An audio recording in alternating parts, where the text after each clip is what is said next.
The year was 1583, and Katharine Lowell stood at the edge of what remained of her life. Her bare feet pressed into the mud as she surveyed the broken-down cottage that now belonged to her. Wind whistled through the holes in its thatch roof, and the stone walls crumbled in places where mortar had given way to time and neglect. The village magistrate shifted uncomfortably beside her, clearly eager to be done with this unpleasant business. "It is all that remained of your cousin Agnes's estate," he explained, his voice tinged with pity that made Katharine's spine stiffen. The woman was considered quite mad in her final years. Kept to herself, talking to plants more than people. He cleared his throat. "Nobody has wanted this land. Too rocky for proper farming, they say." Katharine nodded silently. She had nowhere else to go. The plague had taken her husband Thomas 3 winters past, and both her children the summer after. The landlord had claimed their small farm for unpaid debts, and she had survived these past months by taking in washing and mending when she could find it. "There is one more thing," the magistrate added, pulling a small wooden box from his satchel. "She left this specifically for you. Said you would understand its worth when others did not." The box was plain, sealed with a simple iron clasp. Inside lay a folded piece of parchment and a small cloth pouch. The parchment contained only a few lines in a shaky hand. "Dearest Katharine, blood of my blood. What seems worthless holds worth beyond measure. Plant these where the sun kisses the pond at dawn. Asterisk, trust the boy. Trust the earth. Trust what grows. Asterisk." Agnes, the pouch contained seeds of various shapes and sizes. Some Katharine recognized, carrots, beans, herbs, but others were strange to her eyes. Black as night, red as blood, some tiny as dust and others large and ridged. "Madwoman's ravings," the magistrate muttered. "I should tell you that Lord Hammond has expressed interest in purchasing this land, should you wish to sell. It would fetch enough for a room in the village, perhaps." Katharine clutched the seed pouch tightly. "This is my inheritance. I shall keep it." The magistrate departed with a shrug, leaving Katharine alone with her new home. As the sun began to set, she took her first steps into the cottage. Inside was little more than a table, a broken chair, a fireplace filled with ash, and a straw pallet in the corner. But it was hers. She slept that first night on the hard pallet, listening to the mice scurrying in the corners and the wind finding every crack in the walls. Before dawn, she was awakened by a scratching at the door. When she opened it, she found a thin, mangy dog with intelligent eyes staring up at her. "Go away," she said softly. "I have nothing to feed you." The dog tilted its head, then turned and trotted toward a small, murky pond beyond the cottage. When Katharine did not follow, it returned, nudging at her legs. "Persistent beast," she murmured, but followed nonetheless. The pond appeared stagnant, choked with reeds and algae. As the first rays of the morning sun crested the hills, they cast a golden path across the water's surface, illuminating a small island of relatively dry earth at the center. "Plant these where the sun kisses the pond at dawn," Agnes had written. That day, Katharine set about making the cottage habitable. She patched what she could of the roof with reeds from the pond, swept out the ashes, and set snares for rabbits. The dog remained, watching her work with those knowing eyes. "If you intend to stay," she told it, "you shall have to earn your keep." By evening, she had caught a rabbit and made a thin stew. She shared her meager meal with the dog, whom she decided to call Flint for his gray coat and the spark of intelligence in his eyes. "Tomorrow," she said to Flint as they huddled by the small fire, "we shall see what comes of Cousin Agnes's seeds." Before dawn, Katharine waded into the cold pond, careful of her footing on the silted bottom. She reached the small island at its center just as the first light of day touched it. Following Agnes's instructions, she planted the mysterious seeds in the rich, black earth, covering them with a prayer. Days passed in the routine of survival. Katharine mended the cottage walls with stones collected from the surrounding fields. She foraged for mushrooms and wild onions, caught fish from the pond, and trapped the occasional rabbit. Flint proved himself useful, flushing game from the undergrowth and standing guard at night. A week after she planted the seeds, Katharine noticed the first green shoots emerging from the island. They grew with remarkable speed, putting forth leaves unlike any she had seen before. Some had edges like lace. Others shone with an almost metallic gleam. The herbs among them filled the air with fragrances both familiar and exotic. As the plants grew taller, Katharine noticed something else. The water around the island was becoming clearer. The stagnant smell dissipated, replaced by a sweet freshness. Fish appeared, not the muddy carp she had caught before, but silver-scaled creatures that darted like quicksilver. It was around this time that the first visitor came. A tall man astride a fine horse, dressed in the clothes of a gentleman's steward. He introduced himself as Gregory Xanderson, representing Lord Hammond.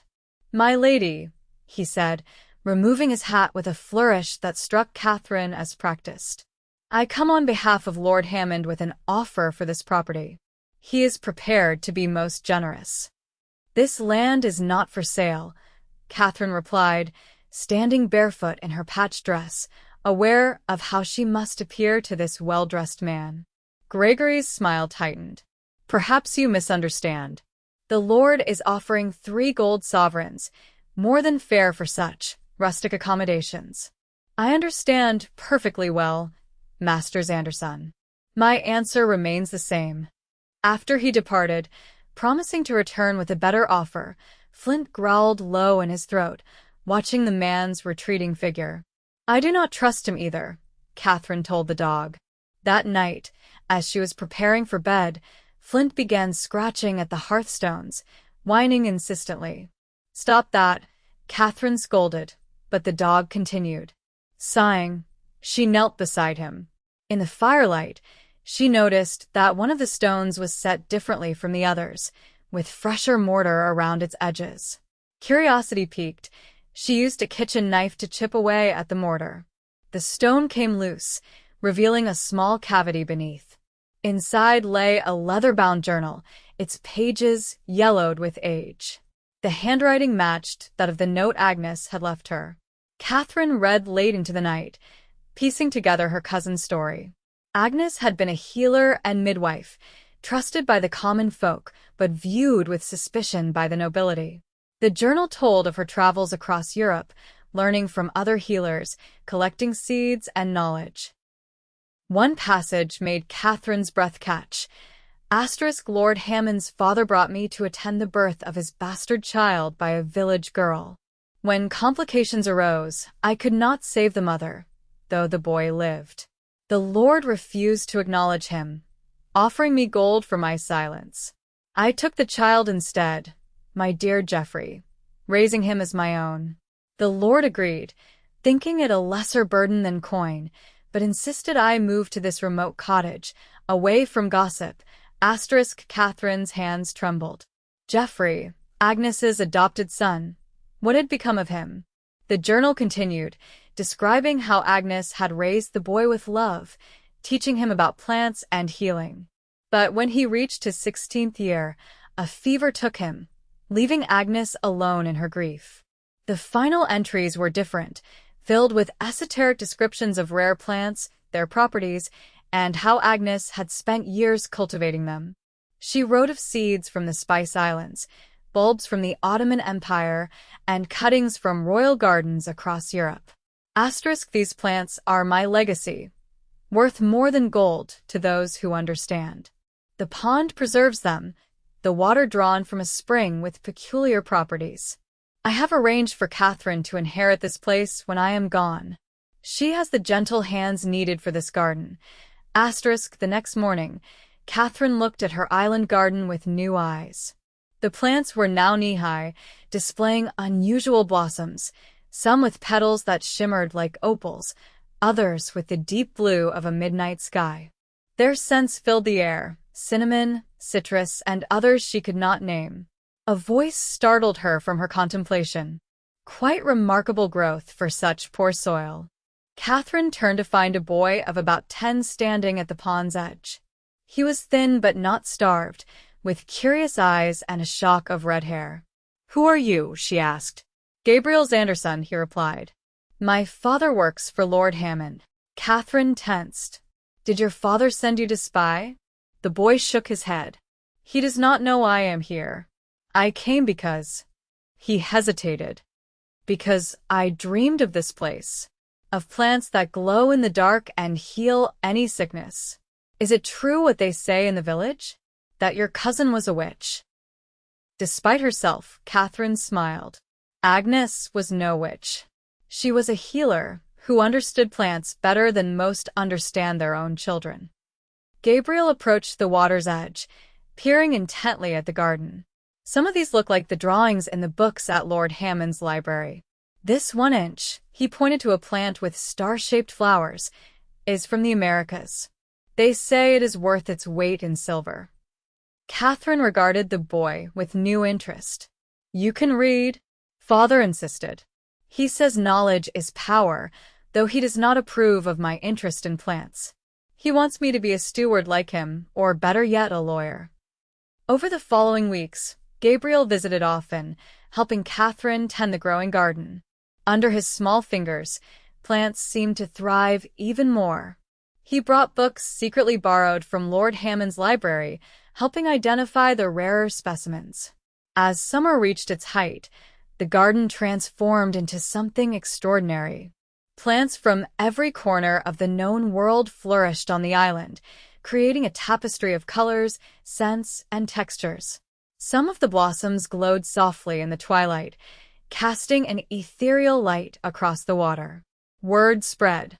People from the village began to appear, seeking remedies for their ailments. Katharine, guided by Agnes's journal and Gabriel's knowledge, prepared poultices, tinctures, and teas. She accepted payment in eggs, milk, or labor, and slowly, the cottage was properly repaired, a vegetable garden planted on the shore, and chickens installed in a small coop. But with increasing renown came increasing danger. Gregory Zanderson returned, this time with a different approach. "My lady," he said, his tone falsely convivial, "I have heard remarkable things about your garden.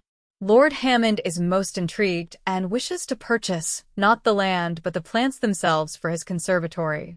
He offers 20 gold sovereigns." It was a fortune, more money than Katharine had seen in her lifetime. But something in Gregory's expression made her wary. "I must decline," she said. "These plants are my livelihood." Gregory's face hardened. "Be reasonable, woman. No peasant should possess such rarities. They belong in the collections of gentlemen and scholars." "They belong where they thrive," Katharine replied firmly. "Good day, Master Zanderson." That night, Gabriel arrived breathless at her door. "Father is furious," he whispered. "I overheard him talking with Lord Hammond. They know these plants are valuable, far more valuable than they offered. Spice merchants would pay a king's ransom for some of these specimens. Why does Lord Hammond want this land so badly?" Katharine wondered aloud, remembering Agnes's journal. Gabriel hesitated. "There are rumors. The old lord, the current lord's father, hid something of great value on this property. That is why no one was allowed to purchase it after your cousin died, until they could search properly." Flint, who had been dozing by the fire, suddenly raised his head, ears alert. A moment later, Katharine heard it too, the soft splash of someone wading through the pond. "Hide," she whispered to Gabriel, pushing him toward the root cellar she had recently cleared. She grabbed the iron poker from beside the fireplace and stepped outside. In the moonlight, she could make out 2 figures on the island, digging among her precious plants. Flint growled beside her. "Stop," she shouted.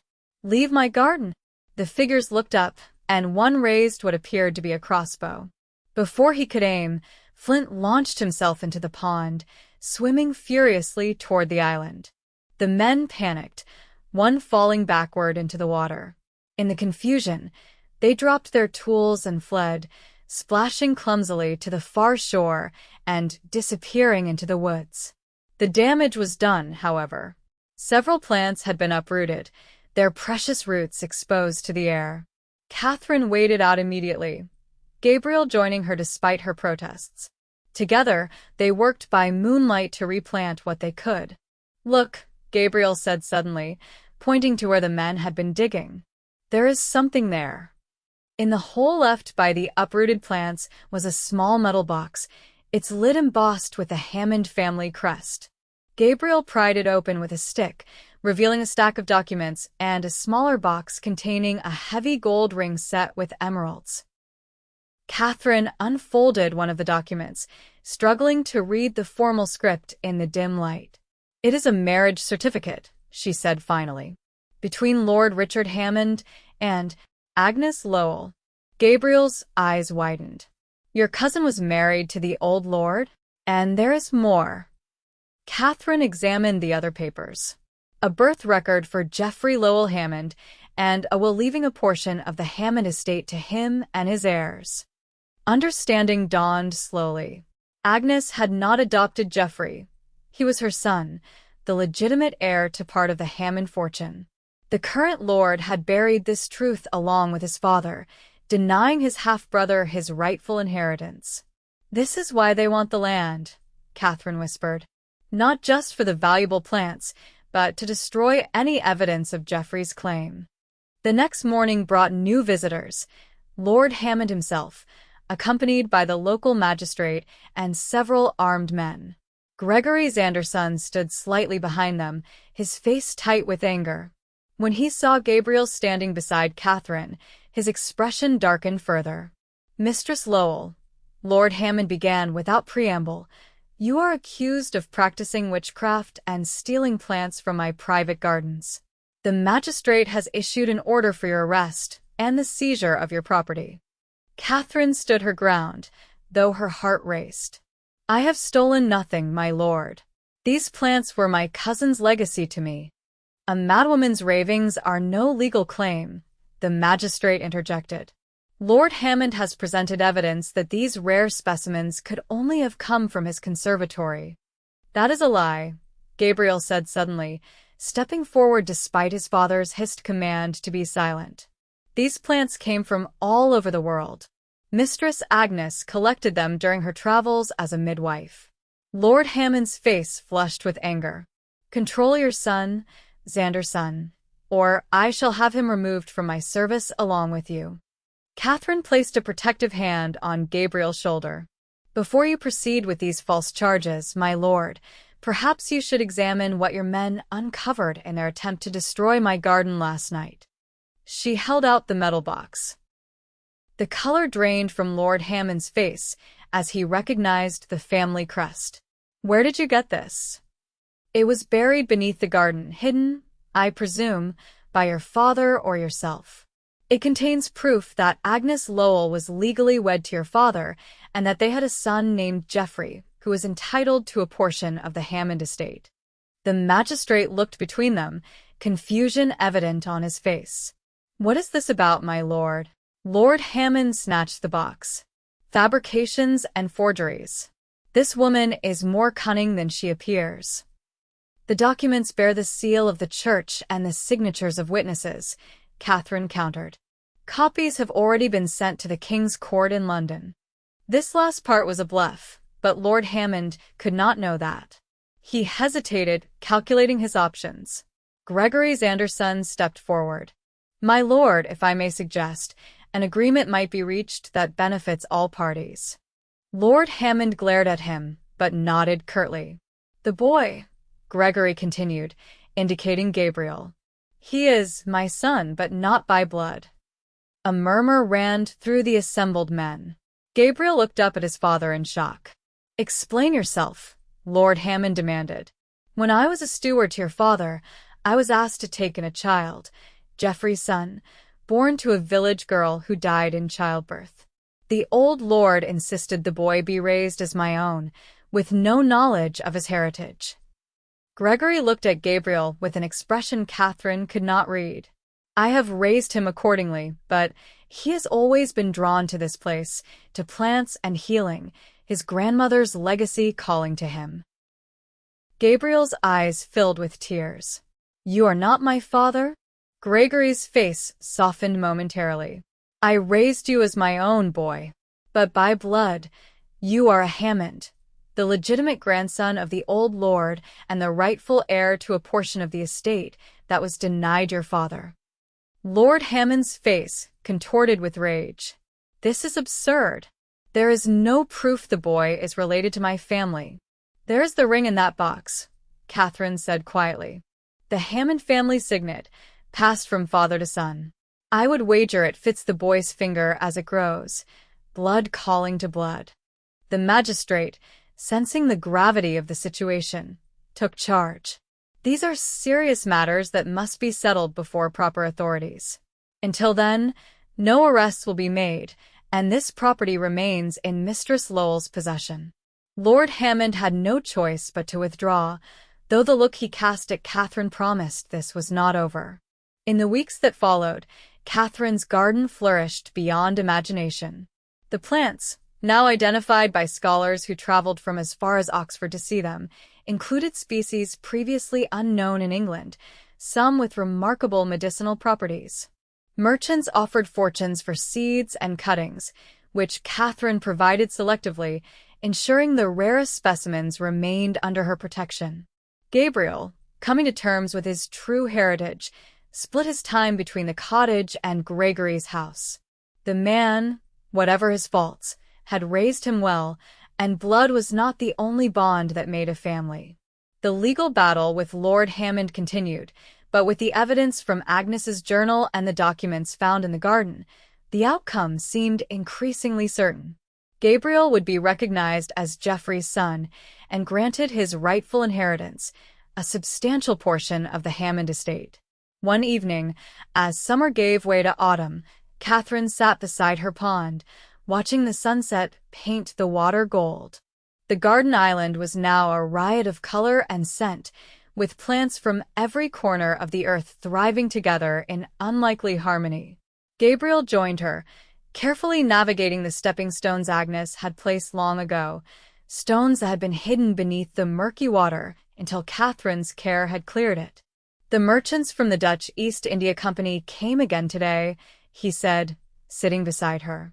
"They have doubled their offer for exclusive rights to the Blue Lotus." Katharine smiled. "And what did you tell them?" "That we would consider it." He grinned, looking remarkably like the boy Agnes had described in her journal. "I also told them about our plan to establish a school of herbalism and healing here." Flint trotted up, gray muzzle now flecked with white, and laid his head on Katharine's lap. She stroked him absently, marveling at how much had changed in a single growing season. From worthless land to a garden beyond price. From a broken-down cottage to a home. From solitary grief to a family of sorts, herself, Gabriel, Flint, and the memory of Agnes guiding them all. "Your grandmother would be proud," she told Gabriel softly. She knew the true value of things when others saw only worthlessness. As if in response, the night-blooming flowers on the island began to open, their luminescent petals casting a gentle glow across the water. In their light, Katharine could almost see Agnes smiling, barefoot like herself, hands in the earth, planting seeds of legacy that would flourish for generations to come. Beyond the cottage, a line of people had already formed, villagers and travelers seeking remedies, merchants hoping to trade, scholars eager to learn. The inheritance that had seemed like nothing was now worth millions, not just in gold sovereigns, but in lives healed, knowledge preserved, and justice restored. Katharine rose, brushing the dirt from her hands. She no longer needed to go barefoot, but chose to, feeling Agnes's wisdom rising through the soil into her very bones. The earth remembered those who tended it with love, and in return, offered treasures beyond measure to those wise enough to see them.